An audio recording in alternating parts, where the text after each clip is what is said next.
Empiezo a admitir. Ok.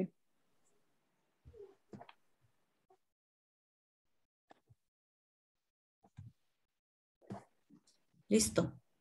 Listo. Ok, muy bien.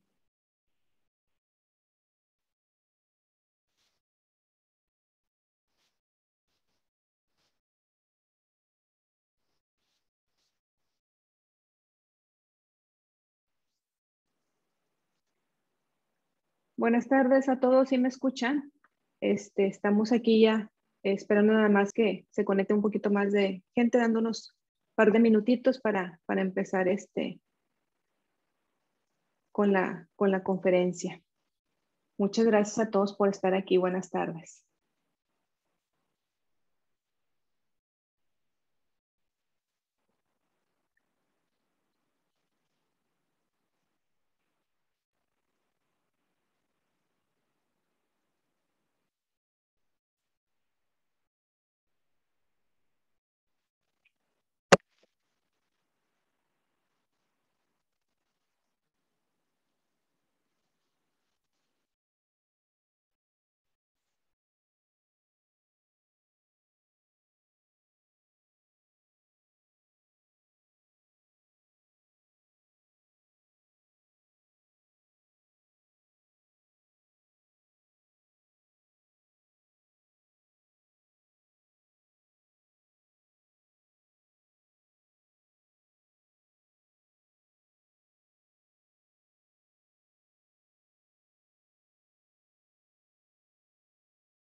Bueno, yo creo que ya tenemos aquí algunos bastantitos participantes para dar inicio a esta conferencia. Buenas tardes a todos. Gracias por su tiempo. Gracias por estar aquí presentes en esta conferencia que se va a llevar a cabo ahorita sobre el daño punitivo. Le agradecemos aquí al magistrado licenciado Pedro Daniel Zamora Barrón por hacernos el favor de apoyarnos en esta conferencia muy magistral que vamos a tener aquí a continuación. Muchísimas gracias a todos. Buenas tardes. Licenciado Pedro, ¿estamos listos? ¿Sí me Buenas escucha? tardes, maestra. ¿Sí lo escucho? Perfecto, perfecto. Bueno, tengo el placer de presentarles a todos al licenciado Pedro Daniel Zamora Barrón. Es magistrado del Segundo Tribunal Colegiado en Materia Administrativa del Cuarto Circuito de Monterrey y hoy nos va a hacer el grandísimo, ¿cómo se dice? Privilegio tener el honor de que nos comparta aquí el tema del daño punitivo y su antecedente en el derecho mexicano. ¿Estamos listos, Gracias. magistrado? Adelante. Gracias, maestra. Bueno, Gracias. antes que nada, pues agradecer a la maestra, la licenciada Noelia Valenciano, que tuvo la amabilidad de invitarme a esta conferencia como representante de la Barra Mexicana de Abogados, capítulo Nuevo León. Más que hacerles el favor, para mí es el gusto de estar con ustedes. Créanme que vamos a tratar pues, de darles las visiones o las percepciones que desde el punto de vista personal tenemos sobre este tópico del derecho. Les rogaría que fueran tan amables de, a medida que sea posible, por el uso de las tecnologías, podamos interactuar, porque estoy convencido que más que una conferencia, pues esto sería un diálogo, un intercambio de ideas que nos permitan a ambas partes, pues enriquecer nuestros conocimientos y nuestras percepciones. Después de haber agradecido sinceramente a la Barra Mexicana de Abogados, capítulo Nuevo León, quiero destacar la importancia que tienen los colegios, el noble propósito, los nobles fines que realizan de reunirse, de difundir el conocimiento, de organizarse para beneficio de la propia profesión, pero para enriquecimiento de la propia sociedad. De tal manera que mi reconocimiento a cada uno de los barristas que integran este respetable colegio de abogados. Antes de entrar de lleno al tema de los daños punitivos, quiero decirles que creo que debemos ir cambiando un poco la perspectiva que nosotros tenemos de las conferencias o de las pláticas que hacemos. Tradicionalmente estamos en un sistema donde la persona pretende transmitir conocimientos, el conferenciante, y el que está del otro lado, pues lo recibe.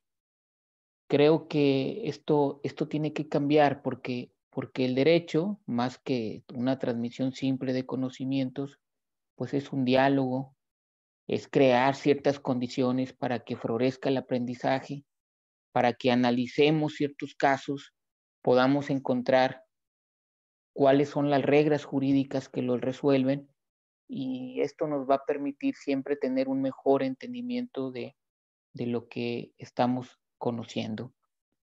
Ustedes saben que recientemente hubo una reforma constitucional y uno de esos puntos tiene que ver con el tránsito de la idea de jurisprudencia a la idea del precedente. Este sería un primer objetivo que quiero platicar. ¿Qué entendemos o hacia dónde vamos cuando cambiamos de un sistema de jurisprudencia a un sistema de precedentes? Luego, el siguiente punto que quiero que construyamos juntos es lo que se conoce como la teoría del daño en general. ¿Cuáles son los conceptos básicos, fundamentales de una teoría del daño? Y cómo, como tercer punto eje temático, cómo podemos caer a los daños punitivos. ¿Cuáles son los ejemplos de daños punitivos que reconoce la doctrina, que reconoce la jurisprudencia, tanto nacional como extranjera? ¿Cuál es la problemática a la que se enfrenta? ¿Cuál es la crítica que recibe? ¿Cómo se cuantifican los daños punitivos?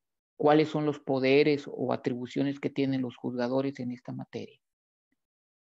Entonces, tal vez contrariando un poco el orden, quisiera que en esta hora, un poquito más de una hora, interactuemos sobre estos ejes temáticos.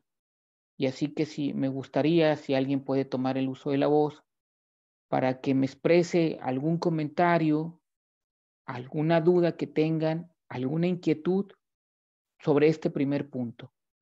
¿Qué entendemos por este tránsito de la jurisprudencia, de un sistema de jurisprudencia, a un sistema de precedentes.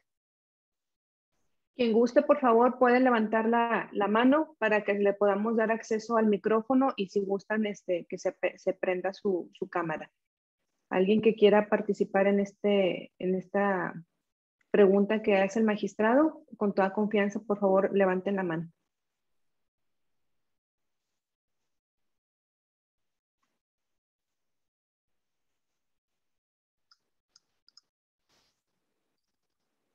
Bueno, creo que no. Bueno, con confianza, siéntanse con confianza. Sí. Entonces, si me lo permite Noelia, licenciada Noelia, Sí. ¿podríamos activar 2 cámaras al azar de los Sí, a ver. participantes? Usted elíjalo. Priscila, al azar. A ver. Déjeme ver.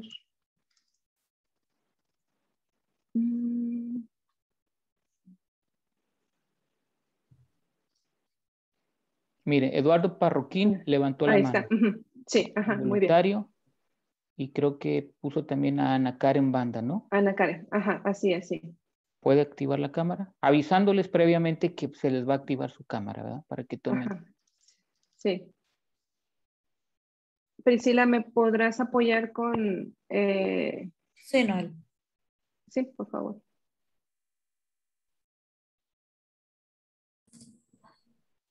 Listo. ¿Sí? ¿Ya tiene abierto, Eduardo, su micrófono? Sí, gracias. ¿Su cámara? Buenas tardes, magistrado, y Buenas muchas tardes. gracias por el tiempo. Pues digo, en relación al primer punto, lo que en lo personal entiendo del sistema, del cambio de sistema de jurisprudencia al cambio a sistema de precedentes, pues es básicamente que lo que resuelva en este caso la Corte a través de las sentencias y del contenido de las sentencias y los criterios que se utilicen para resolver un determinado caso en específico es lo que puede ser orientador de alguna manera y de forma obligatoria hacia los otros juzgadores que estén aplicando o que vayan a aplicar esa tesis o esa sentencia a un diverso caso en concreto. Entonces ya no nos limitamos al texto de lo que señale la tesis jurisprudencial o tesis aislada, sino al contenido mismo de los criterios que existan en la sentencia de que derive esa tesis. Digo que muchas veces, yo tengo un maestro que en paz descanse, el maestro Carlos Mugenburg, él decía que teníamos que leer las sentencias de los tribunales colegiados, porque realmente ahí es donde estaban los criterios, más allá nada más de las simples tesis. Y creo que desde mi punto de vista es algo bueno que nos va a ayudar a entender y a tener una mejor práctica de tanto de las tesis aisladas y jurisprudencias. Porque muchas veces si nos limitamos nada más a lo que se dice en las tesis, pues es poco o no nos da Sí. muchos elementos para la aplicación. Gracias, Eduardo. ¿Puedes activar tu cámara, Eduardo? Claro. Muy bien. Gracias, Eduardo. Y entonces, no te me vayas. Y, licenciada Noelia, ¿me activa la cámara de otra persona? Ajá, a ver. Sí. Sí, miren, esto de dar una conferencia, no crean que es como capricho mío, así como que uno se siente solo y a veces no está consciente de que está cumpliendo uno con el objetivo. Lo dijo muy bien Eduardo. ¿Tú litigas en Monterrey, Eduardo? Sí. Mira, hay una tesis del primer tribunal colegiado en materia administrativa, que a lo mejor conoces, que habla del juicio de lesividad. Cuando yo llegué al primer tribunal colegiado, que venía de Ciudad Victoria, siendo magistrado allá, me encuentro con esa tesis de jurisprudencia que me la invocaban los abogados. Esa tesis dice lo siguiente, dice, para que sea procedente el juicio de lesividad, no basta que se demuestre que el acto administrativo se llevó a cabo contrariando normas legales. Es decir, un acto que se otorga a un particular, que beneficia a un particular, puede ser declarado nulo por parte de la autoridad cuando promueve el juicio de lesividad, y es importante que lo promueva porque no podría hacerlo, no podría revocarlo de propia autoridad, porque tiene que escucharse al gobernado. Y decía, no basta que el acto se haya emitido en contravención a una disposición legal, sino que es necesario además que se demuestre que el particular provocó que ese acto fuese nulo por una conducta dolosa o negligente de su parte.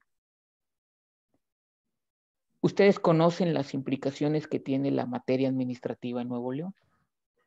Lo saben bien, es un tema actualmente que en nuestra ciudad el desarrollo urbano ha cambiado.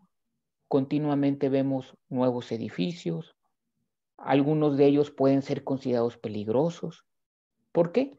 Porque vivimos en una zona montañosa, algunas casas se han caído.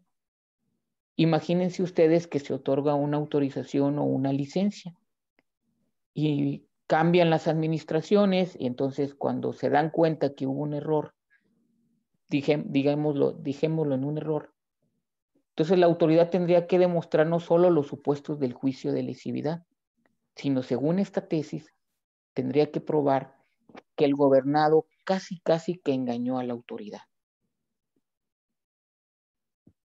Cuando uno va a los precedentes de esa tesis,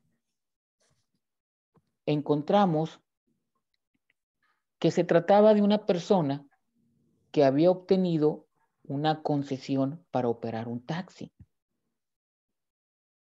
Esa persona había cumplido con sus requisitos legales, o bueno, había tratado de cumplir con los requisitos legales para que le dieran la concesión.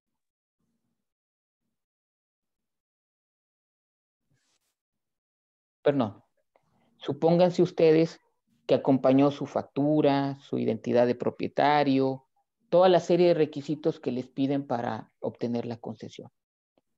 Y resultaba que había traído los pagos de tenencia, no sé, del 2005, 2006, 2007. Y no había acompañado por ahí un requisito que quedara en el aire. Entonces, el colegiado advirtió que había una buena fe de la persona que quiso obtener su concesión para operar un taxi.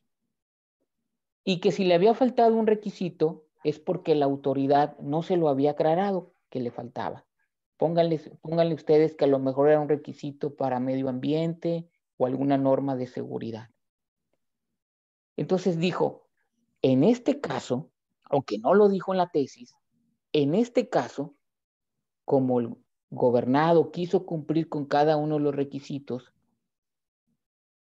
y la autoridad no fue atenta en vigilar que se hubiesen cumplido lo que le era imputable a la autoridad, por tal motivo, para que prosperara el juicio de lesividad en este caso, debió haberse demostrado que el particular realizó un acto por el cual confundió a la autoridad. Pero ese caso es muy diferente a otro completamente, donde por ejemplo fuese un abogado de una empresa que obtiene una licencia para construir un amplio desarrollo urbano que cuenta con todos los equipamientos y la asistencia técnica y legal necesaria al otro supuesto que estábamos analizando. Entonces, transmitir el derecho a través de una tesis muy abstracta, donde hay dogmática jurídica, hay conceptos, pero propiamente no es doctrina porque esa no es la función de los tribunales colegiados, es que se veía que no estábamos cumpliendo con esa función de decir el derecho para el caso en concreto. ¿Sí me explico? ¿Me pudiera activar la cámara de alguien más, licenciada Noelia? Sí, magistrado, permítame. Así al azar. Al azar. Bueno, vamos a ver. Fíjense, en un libro de un abogado de la Facultad de Derecho, el doctor Sertuche, que recién murió, que se habla del libro de la jurisprudencia, hay un prólogo del ministro Genaro David Góngora Pimentel. En ese prólogo se narran cómo las tesis de jurisprudencia pues nos dicen cosas muy conceptuales, muy dogmáticas, pero que no nos acercan a los hechos que estábamos juzgando.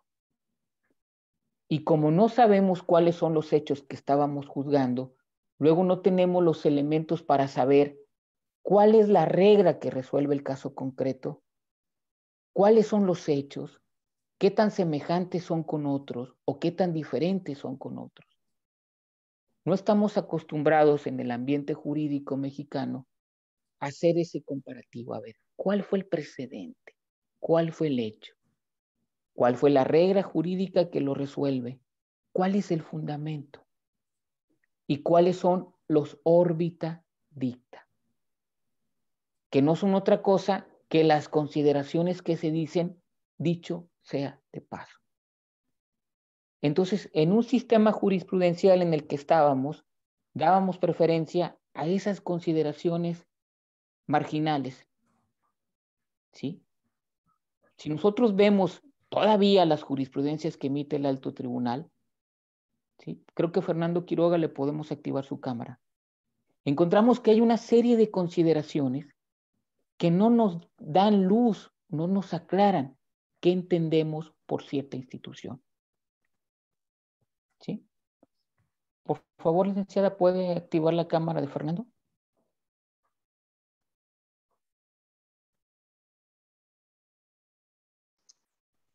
Permítame, magistrado. Bueno. El precedente nos lleva a la tarea como abogados a identificar cuál es la regla jurídica que resuelve un caso. ¿Cuál es el fundamento en que se apoya esa regla jurídica? Y distinguir cuáles son las consideraciones que se dicen solamente para marginar o para completar esa idea principal. Fernando ya tiene prendido el micrófono. Adelante. ¿Puedes activar tu cámara? Sí, así como decía el...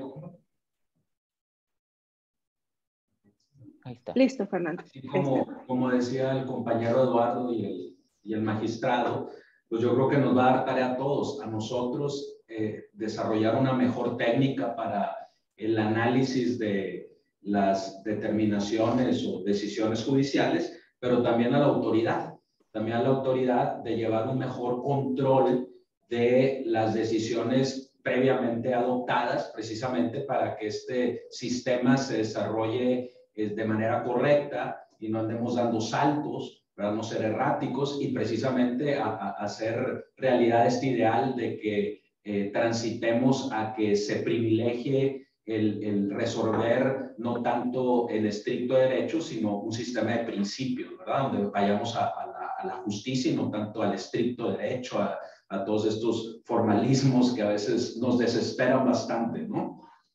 Por supuesto, Fernando. Recientemente el Estado mexicano fue condenado por un tribunal de arbitraje internacional por una decisión que era denegatoria de justicia. Miren, en ese libro de la jurisprudencia del doctor Certuche, el ministro Góngora cuenta este caso. Dice que cuando él era juez,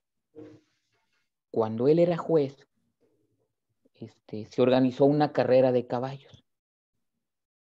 Esa carrera de caballos había una carrera de caballos para caballos nacionales y una carrera de caballos para caballos no nacionales. Resulta que se otorga el premio al dueño del caballo que ganó, pero en ese momento hay una impugnación. Se dice que el caballo no era de estirpe nacional y que por tal motivo no tenía derecho el dueño a recibir la suma de dinero que se estaba entregando. El caballo tampoco debía recibir la condecoración que se le estaba dando. El jinete tampoco podía recibir su premio. Y era una sanción que era impuesta por una asociación hípica. El dueño del caballo promueve su juicio de amparo. Y el ministro Góngora otorga la suspensión. Era en aquellos años de la época de 80, ustedes recordarán que había un programa de noticias de un personaje que se llamaba Sabrudowski, y entrevistan a un maestro del amparo. Ese maestro, ustedes lo conocen muy bien, era el maestro que tuvo el libro de amparo con el cual fuimos cultivados por mucho tiempo, y afirmó: ese juez tiene que corregir su determinación porque es un principio básico de que el juicio de amparo solo procede contra actos de autoridades. Dentro de la crítica que se hacía en los círculos de abogados, había quien decía que el juez se había vendido y otros decían que simplemente el juez se había equivocado. Entonces, dice Góngora que él supo quiénes eran sus amigos. Los que decían que simplemente se había equivocado eran realmente sus amigos. Y los que no decían eso, sino otra cosa, pues no eran más que sus amigos. Esos hechos, seguramente no los conocen, salvo que hayan leído el libro o hayan presenciado alguna conferencia del ministro Góngora, pero seguramente sí recuerdan la tesis a la que 20 o 25 años después dio lugar ese criterio. Autoridad es aquel ente que puede ser un órgano del Estado o puede ser un particular que el orden jurídico le otorgue la facultad o la potestad de emitir actos que afecten la esfera jurídica de los particulares. Lo que no sabían quienes estaban ajenos a la controversia es que había un reglamento expedido por el presidente Manuel Ávila Camacho que precisamente daba facultad a una asociación civil para emitir actos jurídicos que podían afectar la esfera de los particulares. En este caso, privarlos del premio económico y honorario que habían recibido. En la doctrina jurídica mexicana, en la doctrina judicial, estamos muy desligados de lo que es el derecho y los hechos. Replantearnos la importancia del precedente tiene esta función. ¿Sí me explico? Que nosotros conozcamos con claridad cuáles son los hechos. Esos hechos que son un núcleo, que pueden ser 15 o 20 líneas, no más, pero que en el lenguaje, en la práctica en la que nos encontramos, todavía tenemos sentencias kilométricas llenas de consideraciones que no trascienden y que terminan siendo resueltas por una decisión dogmática. ¿Es fundado o es infundado el concepto de violación? Yo les pregunto, ¿cómo se leen las sentencias en México? Pues adelante, vete hasta el final para ver si viene, ampara y no ampara. Es correcto. Porque vienen muchas de ellas desde el artículo 14 y 16 de la Carta Magna, cosas que no trascienden cuando lo que tenemos que resolver es esta cuestión.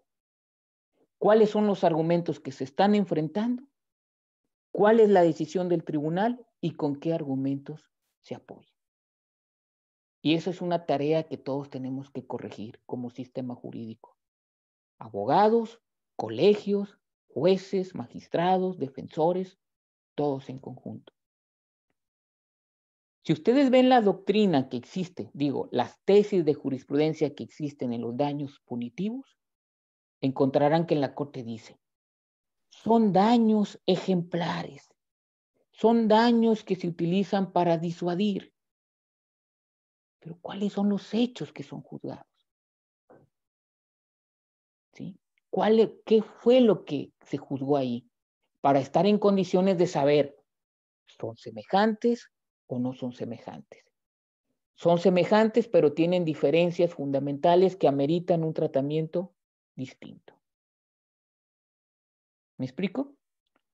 Entonces, el primer punto que, acuérdense, yo les dije, yo no vengo a transmitir conocimiento. Ustedes son mejores abogados que yo y más especialistas muchas veces en los temas que están tratando. Imagínense que un tribunal administrativo ve el desarrollo urbano de una ciudad, ve la materia fiscal, ve la materia fiscal local, ve la materia agraria, ve cese de policías. Es imposible pensar que los tribunales tienen todo el conocimiento. Lo que sí podemos hacer es crear las condiciones para que se escuche, para que se difunda ese conocimiento con mayor claridad y con mayores métodos como lo estamos haciendo. Entonces, el primer punto que quiero que recuerden de esta conferencia, digamos así conferencia, aunque yo le llamo diálogo, es debemos cambiar esta perspectiva que tenemos de nuestros conceptos jurisprudenciales a unas sentencias de precedentes. ¿Hay algún otro comentario? ¿Algún compañero que haya levantado la mano? No sé si quieran agregar algo, Eduardo o Fernando, o los que están en la mesa, que veo que se reunieron algunos para estar aquí.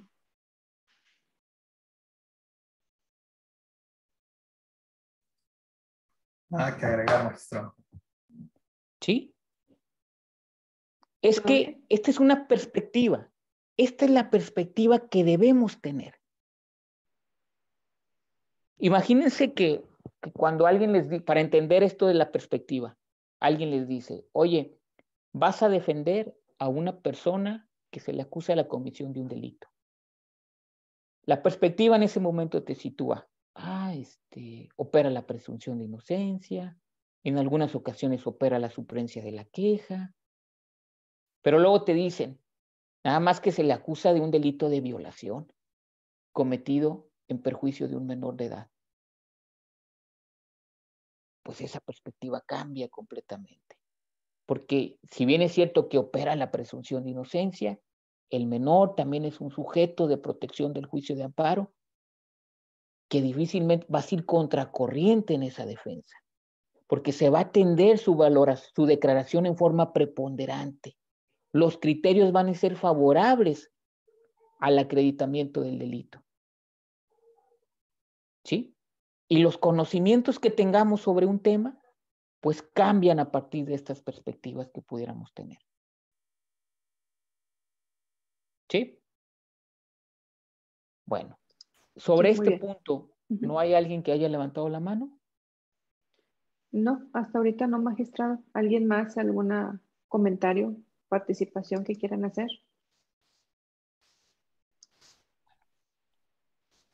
Pues no tengo aquí. Adelante, magistrado. Gracias, maestra. Aclarado este punto, y lo vamos a ir viendo un poco a poquito cuando caigamos a los casos concretos, todos tenemos una especie de un conocimiento previo, ¿sí? Todos tenemos una especie de una teoría dependiendo de la figura en la que estamos analizando, de la materia en la que nos encontramos. Si conocemos de un caso penal, pues en automático vemos la teoría del delito. La teoría del delito es la herramienta jurídica que nos brinda el Estado para garantizar que una persona que no ha cometido delito y que se presume inocente pueda hacer frente a ese poder punitivo del Estado. Y vienen todos los principios que nos ayudan a defender a esta persona.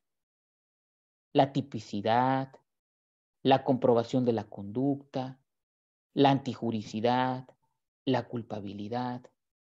Y entonces, toda nuestra conducta, los hechos que estamos juzgando, los vamos a comparar con los elementos de la teoría del delito. Voy a preguntarme, ¿actuó consciente? Porque si había una causa de inconsciencia, puedo alegar que no había conducta. Puedo alegar que la conducta no fue voluntaria, o que no estaba realmente tipificada, o que no estaba tipificada cumpliendo con el principio de taxatividad. ¿Sí me explico? Puedo alegar la legítima defensa o alguna otra causa que excluya el delito. Entonces, cuando nos encontramos en un elemento que involucra una reparación por daño, nos viene a la mente toda la teoría del daño que se ha elaborado. Entonces debemos saber que el daño puede derivar de un incumplimiento a una obligación contractual, o puede ser por la realización de un acto ilícito, en cuyo caso no estamos en incumplimiento de una obligación contractual. Es decir, una obligación extracontractual por hecho ilícito. O puede ser por una responsabilidad por daño objetivo, en cuyo caso tendríamos que ver cuál es el deber de cuidado que tiene la persona que se le atribuye la violación del deber de cuidado. ¿Me explico? Imagínense ustedes el conductor de un tren o el conductor de un automóvil tiene el deber de conducir el automóvil respetando las reglas de velocidad, respetando las reglas que le indique el camino por el que está transitando. Pero no tiene a su cargo el tema de que el vehículo esté funcionando correctamente, porque él es chofer. Para eso será responsable el mecánico, para eso será responsable el jefe del taller, para eso será responsable el dueño de la unidad de tener su taller mecánico en condiciones que permitan que esa unidad salga a la carretera. El conductor del tráiler, por ejemplo, maneja de que está observando las reglas que le imponen en el momento en que está funcionando, en que está manejando. Si tiene una avería mecánica, la responsabilidad se traslada a otra persona. ¿Sí me explico? Entonces, todo este aparato conceptual que se ha diseñado nos lleva entonces a nosotros a comprender varias categorías. Cuando hay un incumplimiento, cuando se provoca un daño, el daño tiene que ser presente, el daño puede generar consecuencias al futuro, pero no deben de ser meramente hipotéticas. El daño puede provocar afectación material, el daño puede provocar afectación moral, la afectación moral puede provocar daños patrimoniales y daños extrapatrimoniales. Tenemos una serie de una teoría que define qué son los daños y cómo se prueban. Los hechos materiales con prueba directa. Los hechos que tienen que ver con lo interno, con los sentimientos, con las apariencias, con el honor, con el decoro, en forma indirecta. A veces se puede distribuir en forma incorrecta la carga de la prueba. Por regla general, el que afirma está obligado a probar. En otras ocasiones no. Se traslada la carga de la prueba al patrón o aquel que tiene los elementos sobre el hecho que se está juzgando. En un caso concreto, la jurisprudencia mexicana dijo que si alguien fallece en un centro de trabajo y no se sabe con exactitud por qué falleció, y el patrón ocultó las primeras indagatorias, no dio aviso a los familiares de la persona, asumió por su comportamiento la carga de probar que la muerte del trabajador no se debió a alguna causa que le fuera imputable. Reinvirtió la carga de la prueba. ¿Sí? Porque ustedes saben que en este tipo de daño, en este tipo de prueba, hay dos principios. El tradicional, el que afirma está obligado a probar, pero también está obligado a probar el que tiene todos los elementos y por tenerlos, la contraparte no los puede ofrecer, de tal manera que son importantes que él los acompañe. Imagínense un edificio que se está construyendo. Normalmente un edificio provoca el debilitamiento de los predios contiguos. Entonces, esta persona que realiza la construcción de un edificio y puede provocar daños, tiene que probar que se está realizando la construcción de ese edificio en condiciones que garantizan la seguridad de los predios contiguos.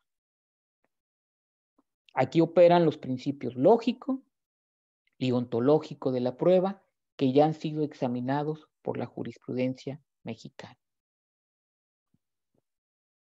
Entonces tenemos diversos conceptos de lo que es la teoría del daño. ¿Sí? Conocemos con claridad que a veces un daño a la salud provoca consecuencias presentes, pero que también puede provocar consecuencias al futuro. Una mala operación médica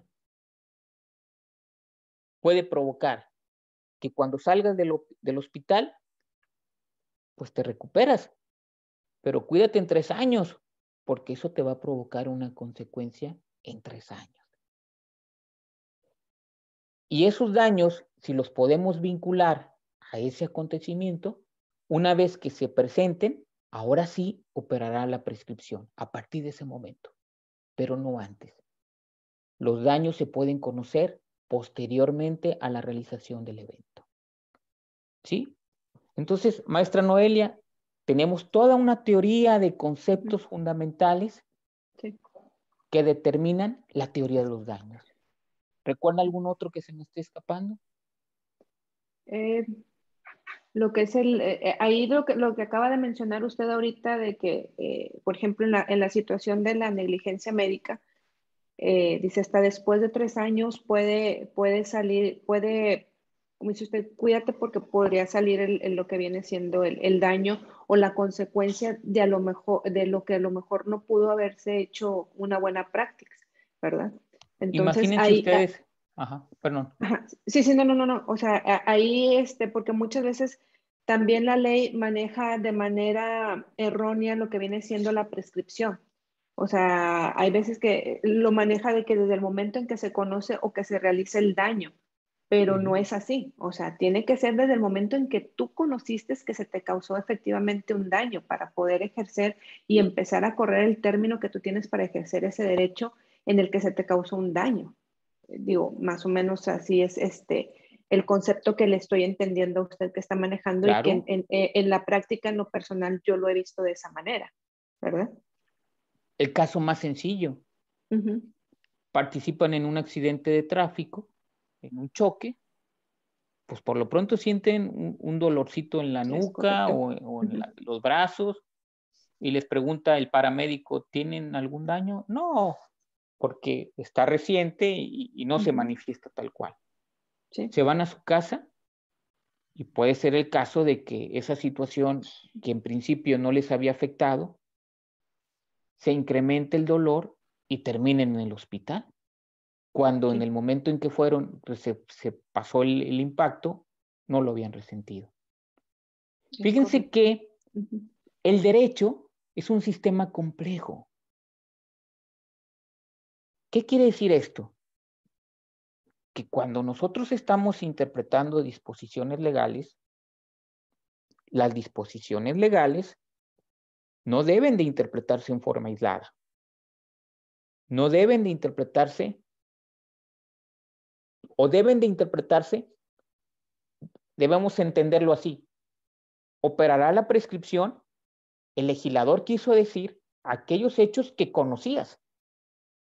Los que no conocías o no se habían manifestado, no puede operar la prescripción. Porque se entiende que es un sistema, que también operan las reglas de interpretación que están en el artículo 1 de la Carta Magna. Cuando tienes 2 posibles interpretaciones, debes preferir aquella que es más favorable a la interpretación de los derechos humanos, principio pro persona, o interpretar la ley de conformidad con la Constitución. Entonces, la Corte Mexicana ha dicho, fíjate que hay un artículo que te dice en qué casos puede manifestarse el daño moral. Pero cuando lo dijo el legislador, lo dijo a título de ejemplo, no en forma limitativa. Simplemente te dijo algunas hipótesis en las que podía manifestarse el daño moral. Puede haber otras que no están mencionadas en la ley y que si se prueban, pueden ser constitutivas del daño moral y en su caso de la indemnización que se vaya a pagar. Entonces vamos conformando nuestra teoría del daño con estos conceptos, ¿sí?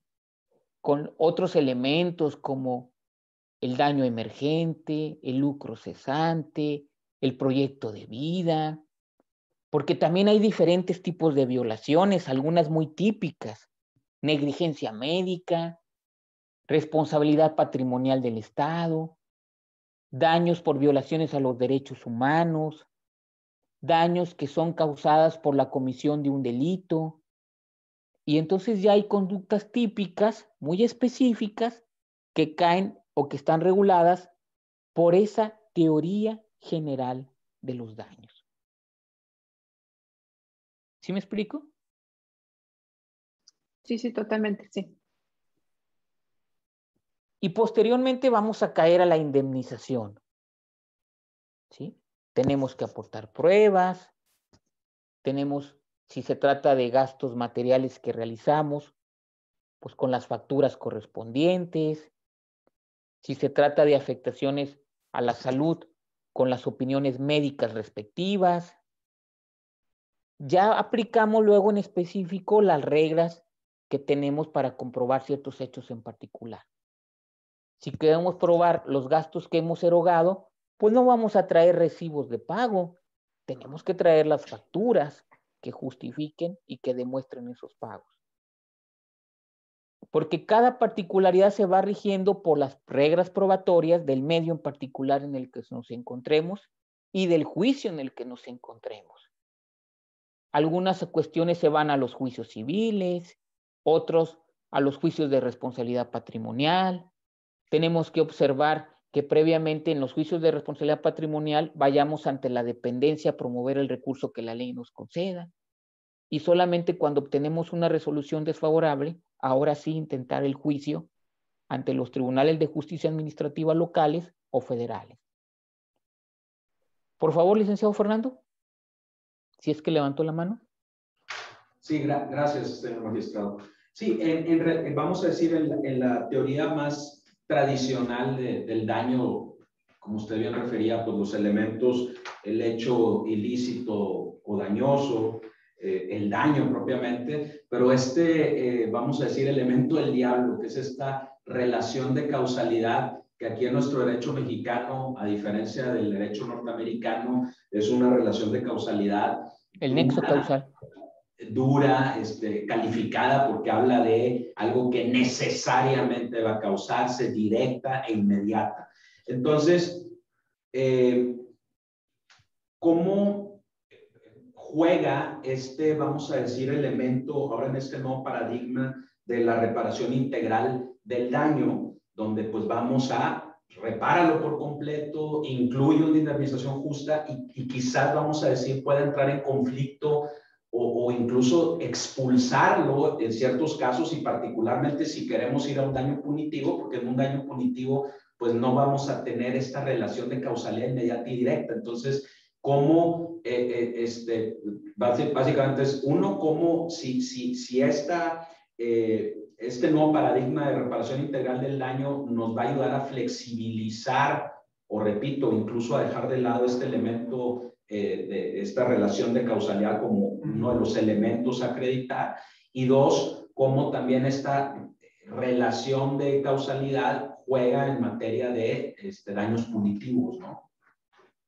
Sí. Mira, Fernando, la primera parte de tu comentario hablaste del nexo causal y dijiste, tiene que ser necesario, o sea, que el estándar que se exige es sí o sí. Fíjate que hay un libro que yo leí por ahí en la facultad de un autor alemán que se llama Gerald Walter, La libre apreciación de la prueba, que recogía diversos casos de los tribunales alemanes. Decía que muchas personas, que hubo una ley que otorgaba pensiones a las personas que habían ido a la guerra, porque particularmente creo que era la Primera Guerra Mundial, porque en esa guerra se caracterizaron por el uso de armas tóxicas, de gases. Entonces, quienes no murieron en combate llegaban a sus condados o a sus pueblos y llegaban enfermos. Se practicaban pruebas periciales y los peritos lo único que decían es que pues había probabilidad de que la enfermedad la había contraído en la guerra o que probablemente no. Entonces va a haber ciertas situaciones para el derecho de que no va a haber una prueba plena. Las nuevas teorías de racionalidad de la prueba llevan al juzgador a reflexionar que hay ciertas materias como la civil que debe de acoger la teoría que sea de valor más preponderante, lo que sea más creíble según las circunstancias de cada caso. Porque va a haber supuestos en los que nunca se pueda probar plenamente un hecho, porque los hechos ya caecieron en el pasado. Y esta es la crítica que se hace a los tribunales, porque decimos, no me probó plenamente la demostración del nexo causal. Es que no te lo tiene que probar. Conforme a la nueva teoría de la racionalidad de la prueba, tampoco es que acoja cualquier teoría que no tenga sustento. Debe de haber sustento, pero que escoja la que le parezca más racional, más creíble, más verosímil, más probable, después de analizar el acervo probatorio. Entonces, imagínense ustedes una persona que se dedica a la aviación y por dedicarse a la aviación le provoca, hay ciertas enfermedades que es probable que las vaya a desarrollar. O a una persona que se dedica siendo pailero en una refinería, es más probable que presente cierto tipo de enfermedades. Entonces, cada circunstancia de cada caso nos va a ir diciendo si esto es verosímil o no es verosímil. Porque si exigimos un estándar de prueba muy riguroso, pues nunca va a haber una sentencia que reconozca esa relación de causa y efecto. Y aquí volvemos al tema de la perspectiva. Debemos plantearnos bajo una perspectiva de que si distribuimos rigurosamente los estándares probatorios, pues no vamos a decir nunca una sentencia que recoja los fundamentos de una acción. Todas van a ser absolutorias. ¿Sí me explico? Claro, sí, aquí, cada materia es diferente. Por eso la materia penal, el estándar de prueba va más allá de toda duda razonable. Para decretar una medida cautelar no necesito el valor preponderante, necesito la probabilidad, simplemente. Distinguir estos grados de la certeza de la prueba, porque no hay verdades absolutas, ni en las ciencias, nos llevaría a un mejor entendimiento entre los hechos que quiero probar y aquellos que van a ser declarados en la sentencia. ¿Me explico? sí. Fíjense cómo entonces un tema que pareciera ser netamente civil, los daños, que probablemente cuando fuimos a la licenciatura los vimos en un capítulo de obligaciones, cómo se traslada a diferentes materias. Porque ya hablamos de una teoría general de daños, ya hablamos de negligencia médica, ya hablamos de responsabilidad patrimonial del Estado, ya vimos un poquito la distribución de la carga de la prueba. En el tema del nexo causal ya vimos los estándares probatorios que podemos aplicar. ¿Sí? Vimos un poquito la reparación integral. Y entonces tenemos que asomarnos a nuestro artículo primero constitucional, a los derechos humanos, a la Ley General de Víctimas, a todo lo que implica una reparación integral. Y vamos a ver que en ciertos casos, bueno, dependiendo de la violación, pues sí podemos llegar a una reparación integral.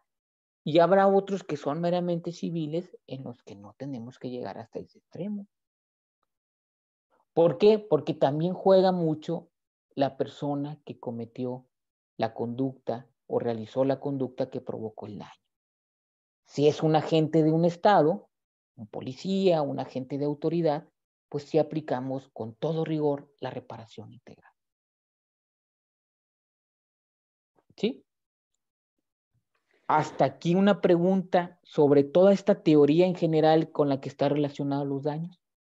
Por ejemplo, ahorita, magistrado, lo que mencionaba de las pruebas, que tendríamos, por ejemplo, presentar las facturas, eso va más que nada encaminado hacia cuando reclaman lo que viene siendo la reparación del daño en sí. Pero ¿dónde entra la cuestión del daño moral?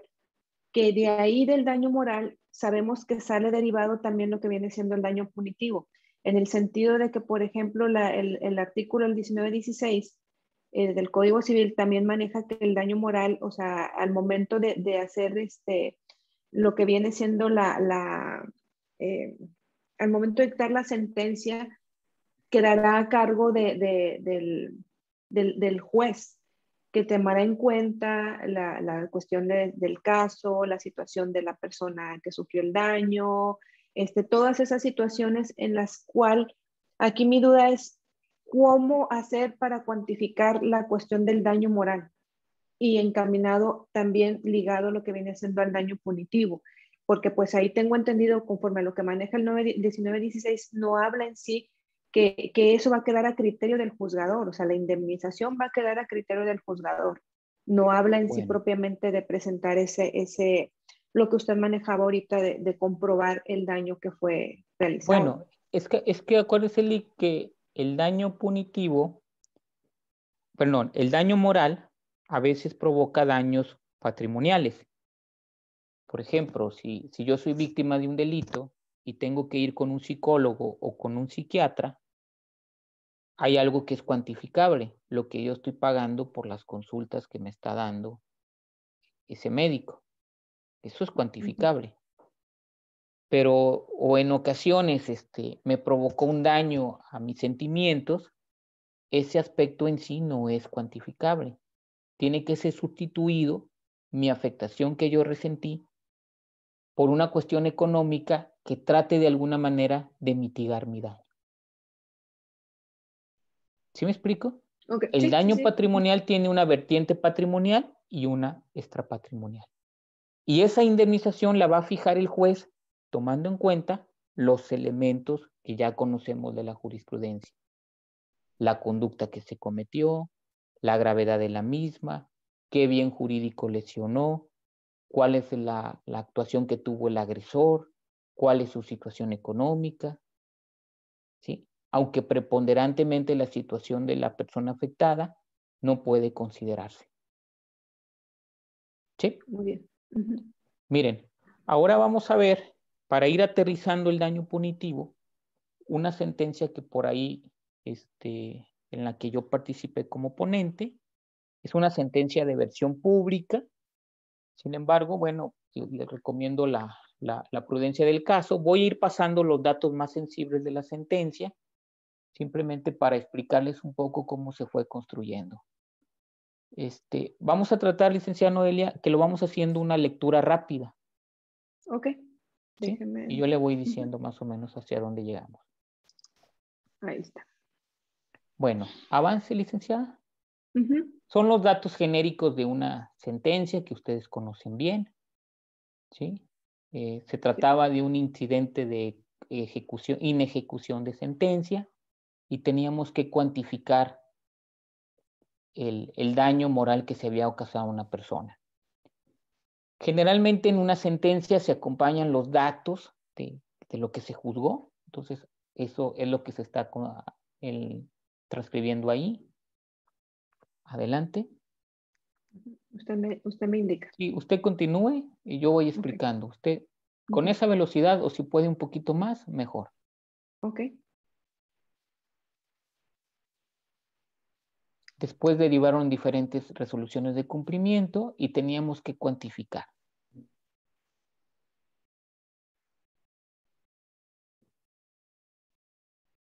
Ahí hicimos un cuadro comparativo para decir qué estaba cumplido y qué no estaba cumplido de la sentencia. ¿Me regreso o...? No, vamos bien. Ok, perfecto. Yo le voy a decir en qué momento se detenga. Sí. Miren, hasta ahí. Regrésese un poquito. Bueno, un poquito más. Esto era lo que les decía al principio. Cuando nosotros, bájale un poquito, súbale, perdón, regrésese. Cuando nosotros, hasta ahí. Aquí, perfecto. Sí, cuando nosotros vamos a analizar una figura de daño, pues siempre, como en el delito, damos los elementos de la responsabilidad civil.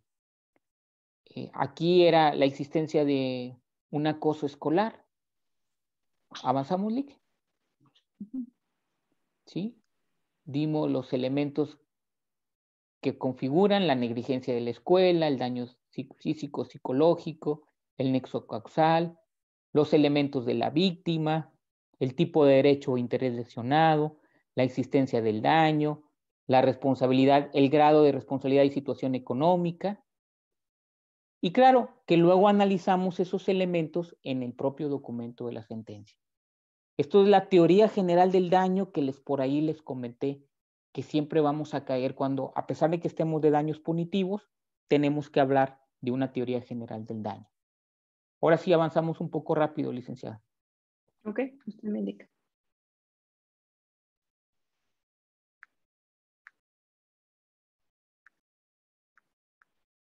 ¿Regresamos tantito?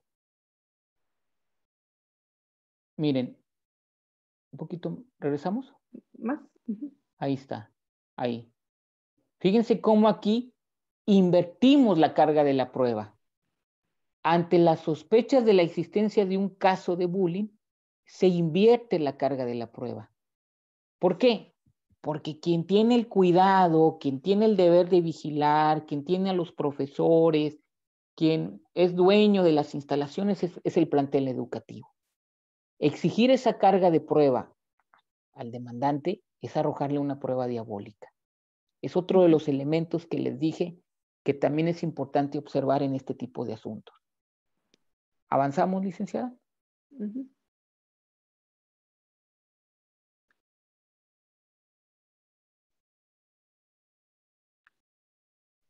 Magistrado, una pregunta en relación a la inversión de la carga de la prueba.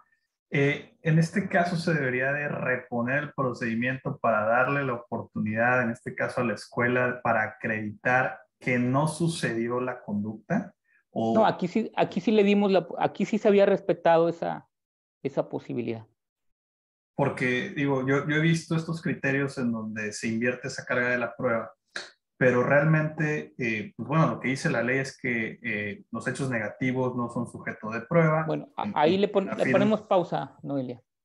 Sí, mira, Lick, acuérdate que la visión tradicional de carga de prueba no te dice, cuando uno ve la carga de la prueba, el principio de carga de la prueba, cuando incluso está definido por Pallares en su diccionario de derecho procesal, te dice, no es que al inicio del juicio le digas al actor y al demandado quién tiene el deber de probar. La carga de la prueba es que cuando en la sentencia el juez dice, en principio todas las partes de un proceso tienen deber de probar. Es en la sentencia cuando el juez dice, por no estar esta prueba, ¿a quién le voy a atribuir la consecuencia de no estar ofrecida en el procedimiento? ¿Sí me explico? Okay.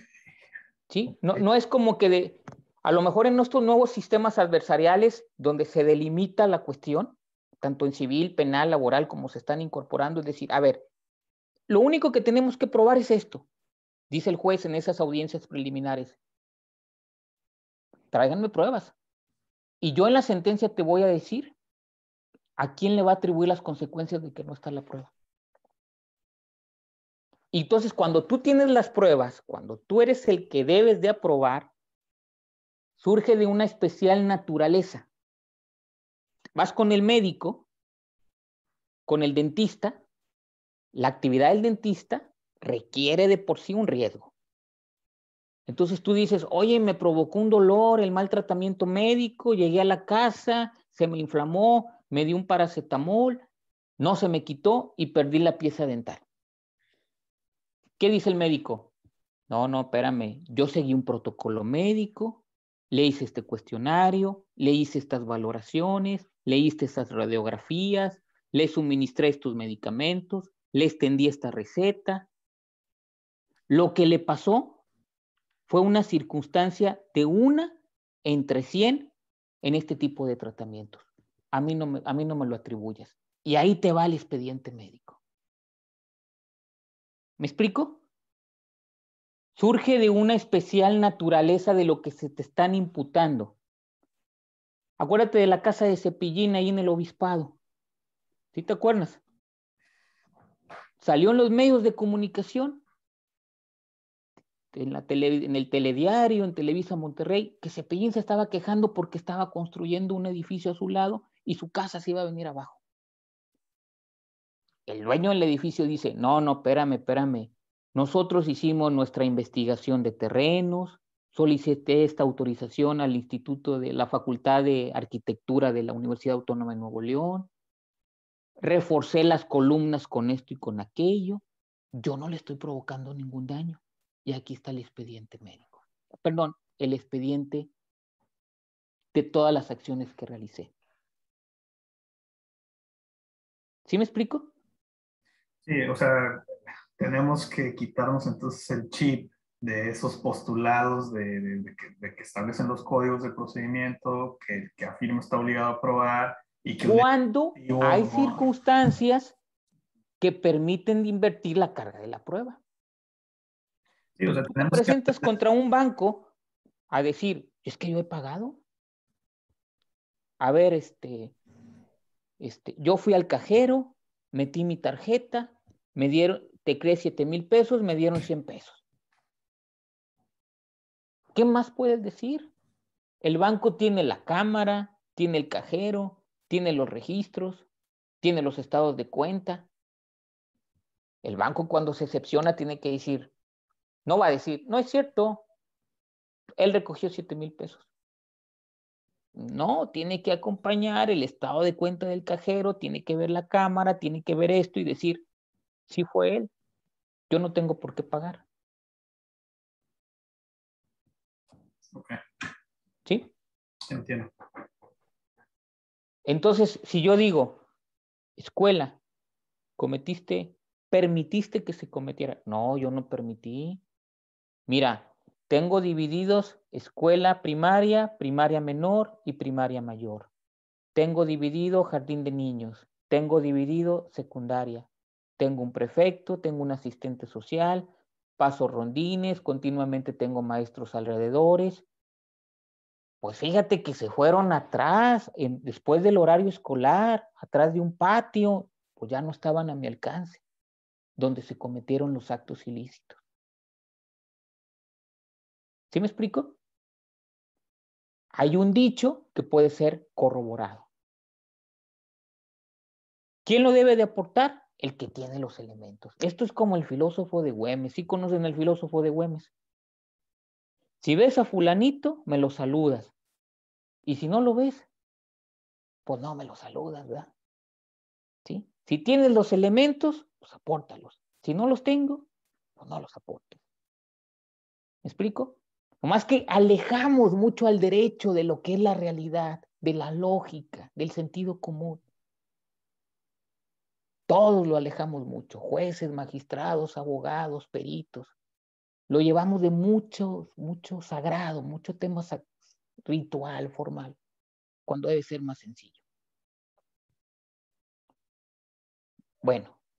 Oiga, magistrado, ¿puedo hacer una pregunta? Con cámara, por favor, mejor. No sé si está... Sí. Creo que yo no tengo control de la cámara, ¿verdad? Por favor, yo lo digo porque así me permite ver sus reacciones y permito dialogar con ustedes. Si se puede, mejor. ¿Tú puedes activar la cámara, Noelia?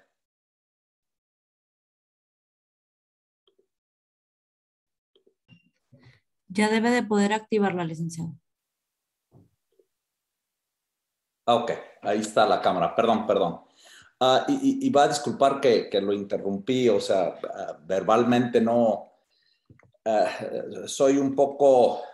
escucho. No muy técnico y no podía averiguar aquí cómo levantar la mano, pero hablando de los elementos de prueba, ¿no? Y hablando estrictamente, por decirlo, en daño punitivo o más bien daño moral o daño punitivo. Es que no son lo mismo, ¿eh? ¿Mandé? El daño punitivo y el daño moral no son lo mismo. No, obviamente que no. Okay. Obviamente que no. Pero a lo que voy sí aplica a ambos. En el daño punitivo, en el daño moral, por ejemplo, o sea, se toma el que tiene el juzgador es el que tiene la última palabra de decir la sentencia, ¿no? Pero también ahí dice que se tomará en cuenta el estado o la capacidad financiera del responsable. Y también me imagino que, o sea, con el daño punitivo, se tomará también en cuenta la situación financiera o el estado económico del responsable. En ese caso, ¿quién tiene la carga de presentar los elementos de prueba en cuestión del estado financiero o de la capacidad financiera del responsable, toda vez que esa información está en manos del responsable? Sí. Bueno, miren, lo voy a contestar ya prácticamente enseguida. ¿Les parece? Claro que sí. Sí. No lo olvido. ¿Su nombre es, licenciado? Porque Mi nombre es Mark Tippett. Okay. Este es un tema que junto con la licenciada Noelia y yo lo tenemos litigando por ya más de 20 años. Sí. Y es uno de los temas que nos topamos en ambos lados de la frontera. O sea, es la carga de prueba de quién es el responsable de realmente atribuir la capacidad financiera del responsable. Ok. Voy para allá. No me tardo nada. Claro que sí. ¿Sí? Bueno, ¿podemos regresar a la sentencia, Noelia? Sí, permítame. Bueno, Listo. entonces para ya no perderme porque ya llevo buen tiempo, fíjense, aváncele, licenciado, por favor. Bueno. Usted aváncele y yo voy a ir explicando algunas cosas. Miren, los daños punitivos son incorporados de la familia del derecho del common law. Nosotros pertenecemos a la familia del civil law, ¿sí? Al derecho continental. En cambio, Estados Unidos e Inglaterra más bien es un sistema common law. Es un sistema en el que predomina lo que dicen los jueces. Nosotros, el sistema continental era un poco más lo que dijera el legislador a través de las leyes. Allá se tienen pocos ordenamientos legales, aunque eso es una exageración porque el estado de California a veces tiene más leyes que cualquier república federal. Pero se le da mucha importancia al poder que dice el juez. Bueno, el daño punitivo, como su propio nombre lo indica, es el daño que se impone por un castigo, como si fuese un delito. ¿Sí? Les voy a explicar que hay situaciones en España y en algunos países de Europa que no aceptan los daños punitivos. Hasta ahí, Noelia, por favor. Si quiere, ahorita regresamos a la sentencia y póngame en pantalla completa. Ok. Porque a lo mejor ya no voy a llegar así a los casos en específico por razón de la hora. Los voy a tener que explicar. Miren. Estos casos pueden ser consultados en un libro que yo consulté y que de ahí tomamos algunas fuentes para la sentencia que ustedes pueden consultar porque es versión pública.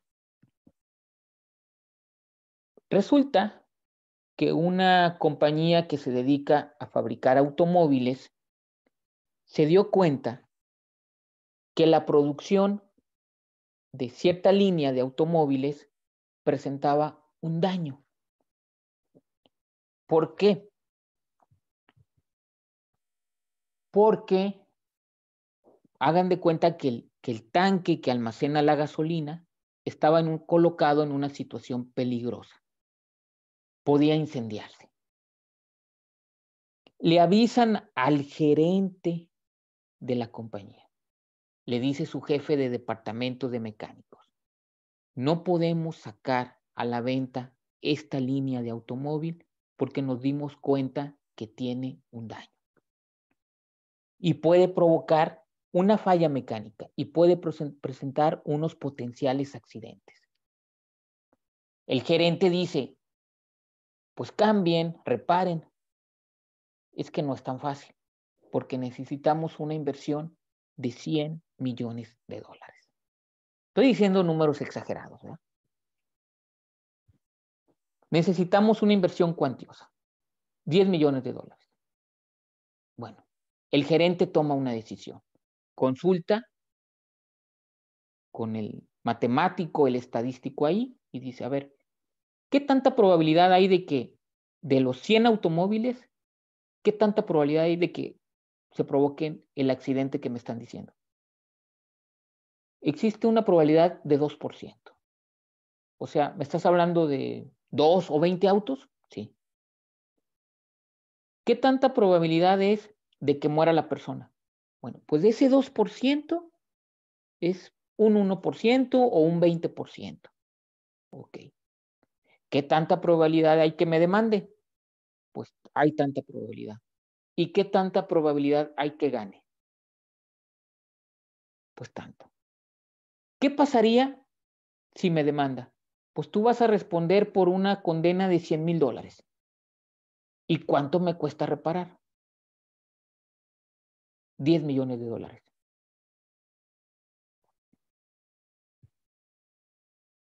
No reparen nada. Enfrento los posibles riesgos que me pudiera generar esta situación. Y ahí vemos que el gerente realizó una conducta ilícita, una negligencia grave, porque buscaba un lucro, ¿sí? Buscaba un lucro y debe ser castigado con daños punitivos. ¿Me explico? Los tribunales de Estados Unidos dijeron, se quiso evitar una reparación por 10 millones de dólares. Voy a fijar daños punitivos por esa misma cantidad de 10 millones de dólares o por 5 millones de dólares. O sea, tomo en cuenta lo que se quiso evitar de daño económico. Hasta cierto punto no trasciende si era una empresa grande o no. En este caso no. Porque sin saber, obviamente tiene que ser una gran empresa, una empresa que se dedica a la fabricación y venta de automóviles. Supónganse ustedes la General Motors. ¿Sí me explico? Con esos 10 millones de dólares puede haber daño punitivo. Y el juez va a tomar en cuenta esos 10 millones de dólares para fijar una suma muy cercana a esa cantidad por daño punitivo. ¿Trascendió el tema de la capacidad económica de la empresa? Parece que no. En este caso no. ¿Sí me explico? Otro supuesto. Una empresa que se dedicaba a la venta de seguros, resulta que una intermediaria afilió a todos los empleados, imagínense ustedes, de gobierno del Estado. La intermediaria les dijo, ustedes tienen un seguro de vida con, no sé, con una empresa aseguradora. X.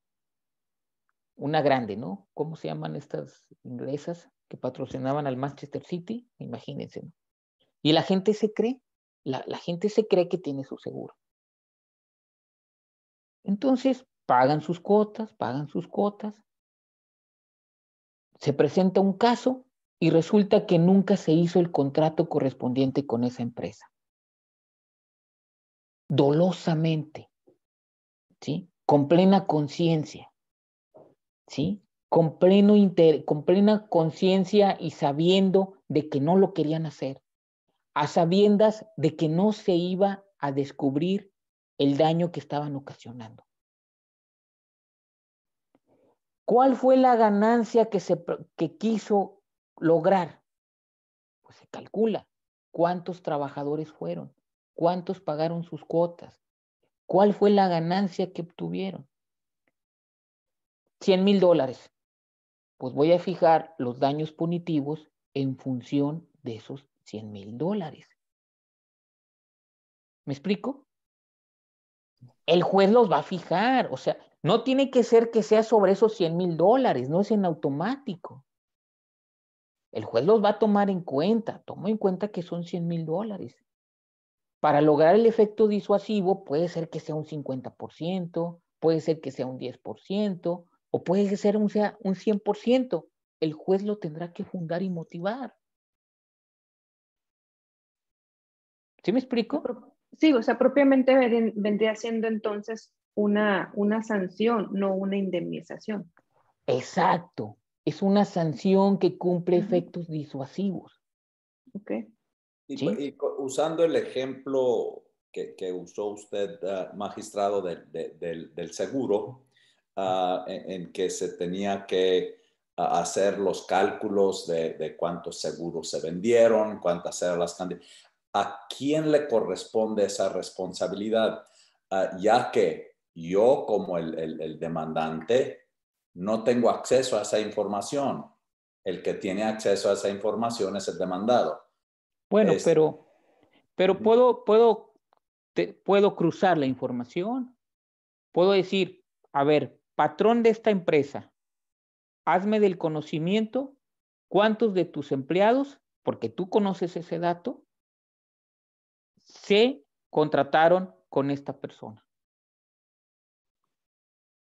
Y el patrón va a decir, bueno, yo te lo informo, pero respetando sus datos personales. Sí, no te preocupes. A mí lo que me interesa saber es cuántos fueron y cuánto pagaron. Y eso está relacionado con la litis, porque yo quiero en un momento dado utilizar eso como parámetro. ¿Me explico? Y a lo mejor eso sí está al alcance del demandante, ¿no? Es como les digo, habrá cosas que yo no sé. O sea, una empresa que produce un elemento o un producto que vende, bueno, no sé con qué lo maquina. Yo voy a afirmar que me provocó un daño a la salud.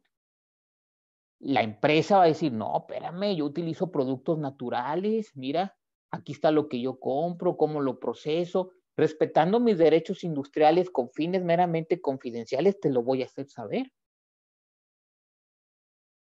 Todo está dependiendo de las circunstancias. Si yo puedo ofrecer la prueba de un tercero, a veces puede ser información del SAT. Oye, SAT, nomás quiero que me digas cuánto te reporta de ganancias esta empresa. ¿Sí? Como un poquito cuando, por ejemplo, se lleva a cabo una pensión alimenticia, ¿no? Puedo cruzar información para saber cuántos son los saberes de una persona y con eso fijar una pensión alimenticia. ¿Me explico? Y como es un principio, o sea, acuérdense que, y volvemos a lo mismo, el derecho es un sistema complejo. Sé que son los principios y sé que son las reglas. La regla me dice, y perdón que ponga ejemplos de todas las materias, en zona escolar no puedo ir a más de 30 kilómetros por hora. Esa es una regla. La compruebo por medio de los sentidos. Debo manejar en forma prudente cuando está lloviendo. A veces manejar a 30 kilómetros cuando está lloviendo puede ser imprudente porque un automóvil me puede impactar.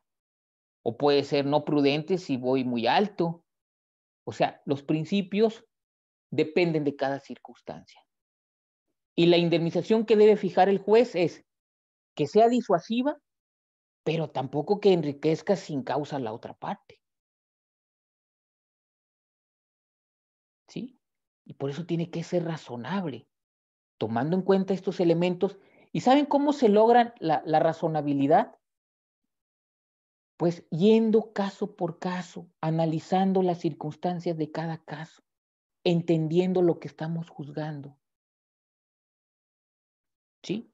Porque no es lo mismo un accidente que se provoca por un camión, un tráiler, que en situación de que había asfalto o alguna mancha de lubricante en la carretera, derrapa y provoca un accidente, ahí a lo mejor ni culpa del conductor hay, porque el conductor, ¿cómo va a saber que hay una mancha de aceite en la carretera?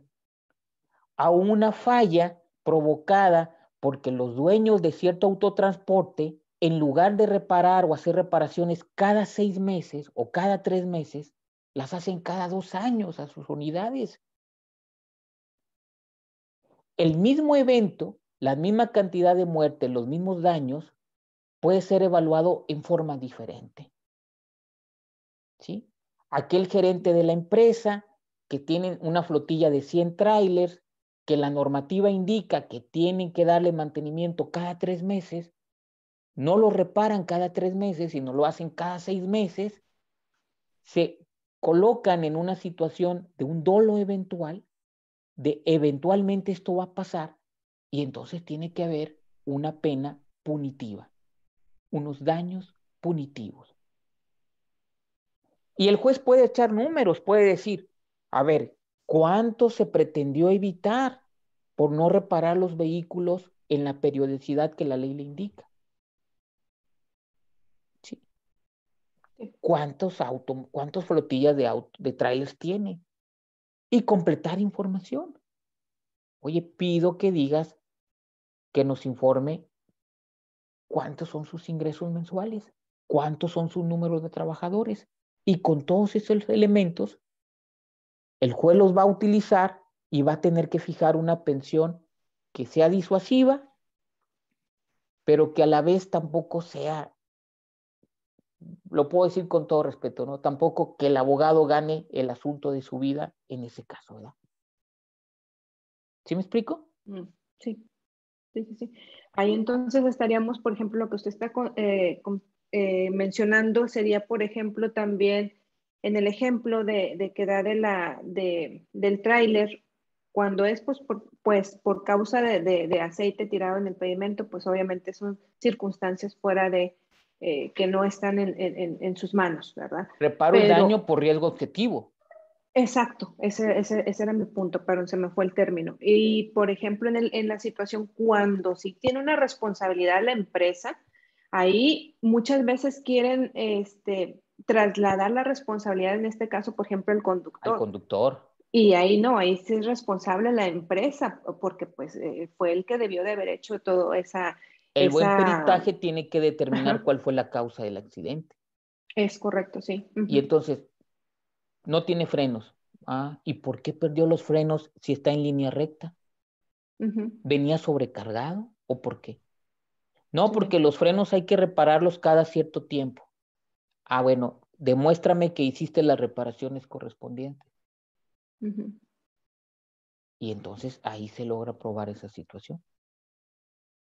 Ok. Y ahí es cuando... Sí, perdón. Sí, no, adelante. No, perdón, maestra, dígame. No, por ejemplo, sí, es ahí cuando también equivocamos como abogados a veces la vía para ejercer el derecho. Por lo regular en ese tipo de asuntos va encaminado a una cuestión penal para ser responsable al chofer cuando estamos hablando de que es una acción meramente civil para buscar la reparación de ese daño y que la empresa responda ante esa responsabilidad de su trabajador del cual fue objeto. Es que si yo soy chofer, yo respondo de manejar adecuadamente, qué velocidad, qué distancia, pero yo no voy a responder de las condiciones del auto si no soy el dueño. Si soy un conductor, tiene que ser el taller de mecánicos. La responsabilidad penal incluso pudiera ser para el taller del mecánico, para el gerente del mecánico o para el mecánico que no apretó bien la tuerca, que fue el que provocó el delito. ¿Sí? Ok. Es así. Entonces, en la sentencia que por ahí traemos, por favor, licenciada.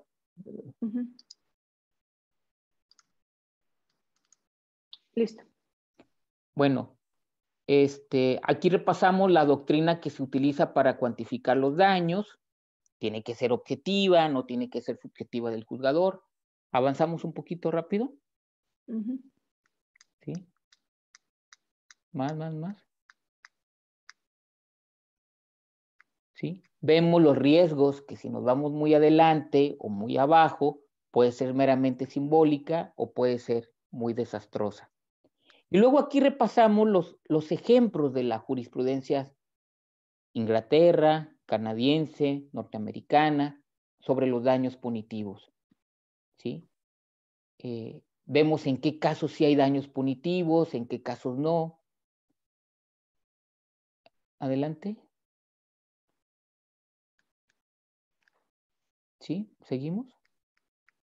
Por ejemplo, ahí la BMW no fue condenada a los daños punitivos porque lo único que había hecho cuando hubo una lluvia ácida fue cambiar la pintura de los automóviles y se vendieron como pintura original cuando no lo era. Pero ahí no se vio que hubiese tenido una intención dañina de provocar el daño. ¿Seguimos?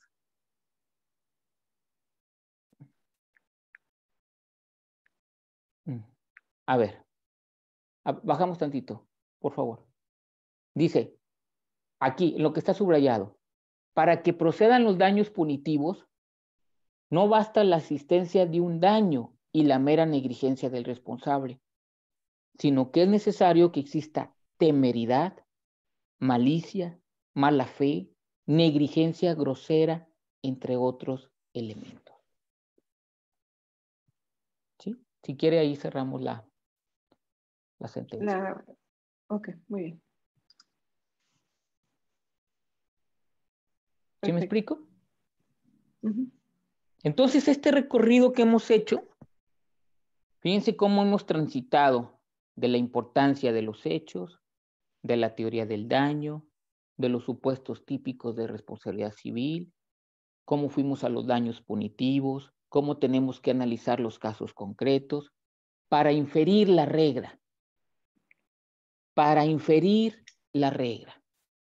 O sea, el razonamiento judicial preponderantemente deductivo, como se nos enseñaba en la escuela, el silogismo, de la premisa mayor al caso concreto, ahora tiene que transitar de los casos concretos, para encontrar la regla general. Voy viendo los casos concretos, como el que tuvo la jurisprudencia mexicana, un gran hotel, un hotel 5 estrellas, que no daba reparaciones a sus albercas, llega un niño y se electrocuta.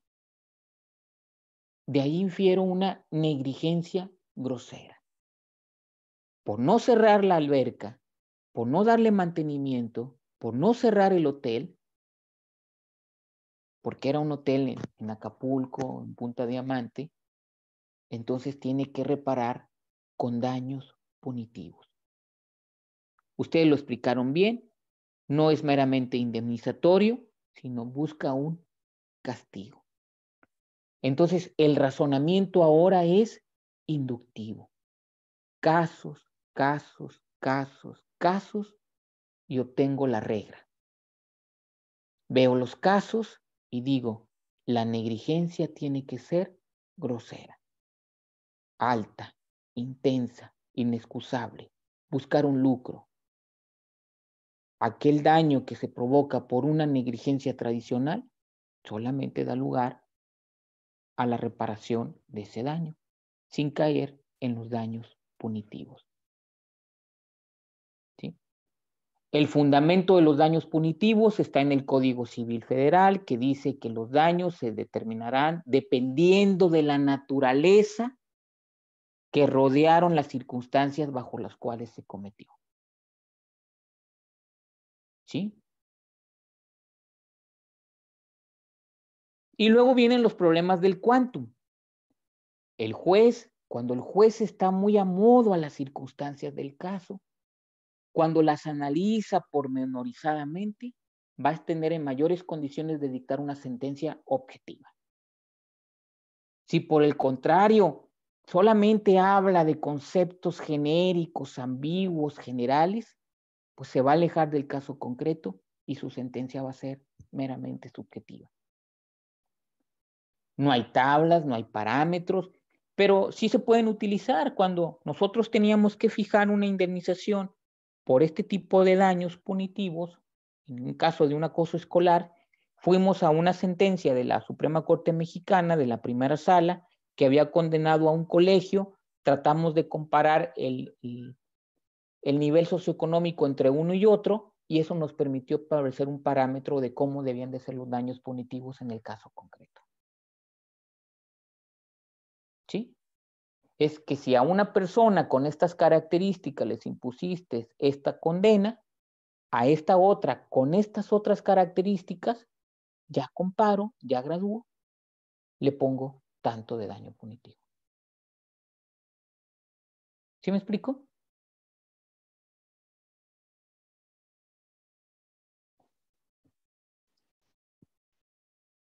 Bueno, ya son 6:36. Yo siempre empiezo así muy tranquilito, como que no voy a durar más de 10 minutos y ya nos aventamos 1 hora con 36 minutos. No, muy interesante el tema. De hecho, aquí tengo una pregunta, magistrado. A ver, si quiere leemos todas las preguntas que tengamos. Sí. Y ya les damos Sí, colofón final, ¿no? Ok, muy bien. Dice, estimado licenciado, un mismo hecho de Gerardo Adame, dice, un mismo hecho puede traer como consecuencia una afectación personal o patrimonial que pueda dirimirse en sede penal y en vía civil. En una puede dictarse una pena privativa de libertad como sanción y una obligación de reparar el daño material o moral, y por cuerda separada existir otro procedimiento jurisdiccional donde se condena nuevamente y se incluye daño moral, daño punitivo, lucro cesante.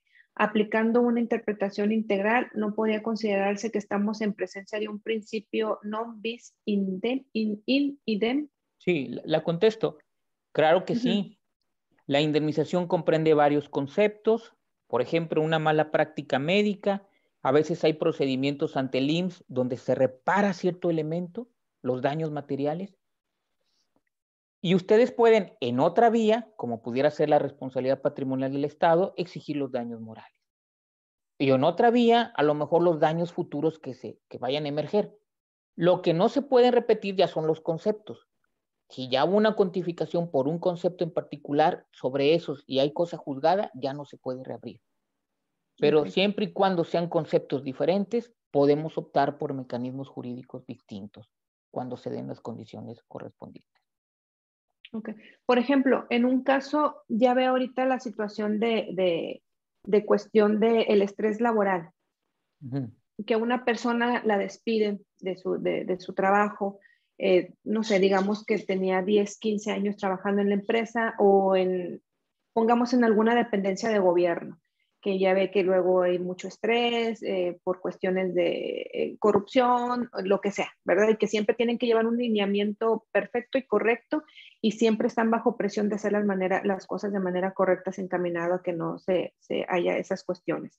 Y de repente simplemente llegan y lo despiden, pero esa persona durante todo ese tiempo, al estar bajo tanto estrés, por rendir informes, por las cosas meras del desarrollo del puesto, de lo que esté haciendo, lo despiden, pero esa persona desarrolla estrés laboral, cayendo incluso en ansiedad, en depresión, en problemas familiares, porque pues al estar al pendiente siempre del trabajo descuida familia, y descuida familia y vienen problemas con la pareja, y a la vez vienen adicciones de alcohol, de muchas situaciones así. Ahí se puede hacer, demandar lo que viene siendo lo que es el juicio por despido injustificado, y por cuerda separada reclamar el estrés laboral. Encaminado a la pregunta que dijo. Bueno, partiendo de que lograse probarse el nexo causal entre las conductas, ¿verdad? Partiendo de eso, bueno, pues sí podrían exigirse los diferentes conceptos que comprende una reparación integral a través de acciones y mecanismos diferentes, con tal de que no se repitan, ¿verdad? Sí, si mal no recuerdo, un caso en el tribunal tenía que ver primero con una reparación médica, con los daños médicos, hay un convenio y posteriormente se ejerce otra acción para el daño moral. ¿Sí? Y no pueden alegar que fue el mismo concepto. ¿Sí? Esa es la lógica del criterio. Ok, muy bien. Excelente. ¿Hay alguna pregunta más, alguien que quiera realizar? Aquí Andrés Leipengaray dice, tengo una breve pregunta, pero no la veo si la realizó o no. Ah, no, dice que no. Ok, perfecto. Ya, que ya lo hicimos. Excelente, gracias, Andrés.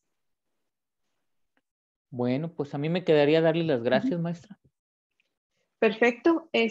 No, al contrario, le agradecemos mucho en nombre de la Barra Mexicana Colegio de Abogados Capítulo Nuevo León que nos haya otorgado esta plática tan buenísima en un tema tan innovador que es ahorita y que cada vez van surgiendo más situaciones en conforme vamos viendo el derecho pro persona, una indemnización más encaminada a algo más justo, lo que las nuevas jurisprudencias que van encaminadas sobre ese sentido. Entonces, pues no, al contrario, es un placer y le agradezco mucho en nombre de la barra que nos haya aceptado esta invitación. Ahorita, Priscila, no sé si tienes aquí el diploma para el magistrado.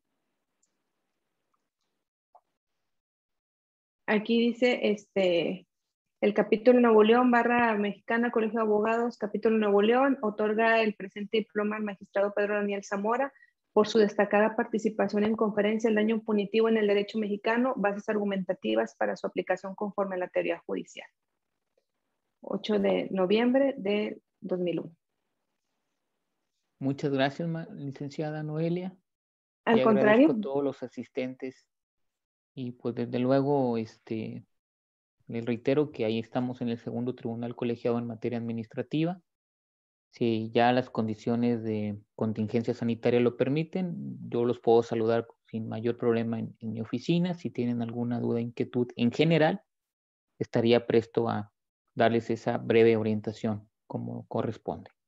No, muchísimas gracias, le agradezco mucho y a todos los que nos hicieron el honor también de estar aquí presentes en esta conferencia, plática, ¿verdad?